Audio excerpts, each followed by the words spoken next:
Hello boss, this is Scott. Have you ever had this happen?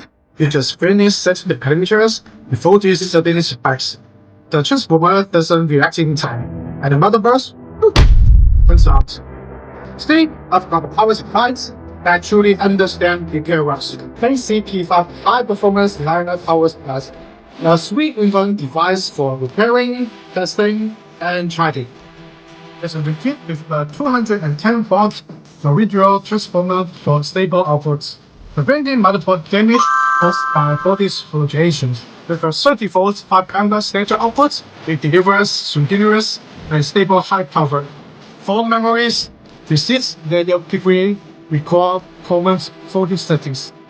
Voltage drop and over-surface protections keep your boards safe from mistakes.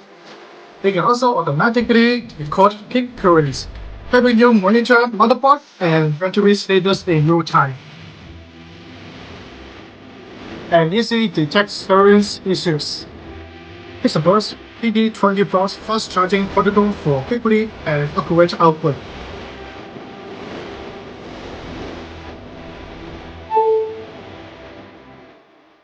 As a general factory product, reliable quality with full after-sales service.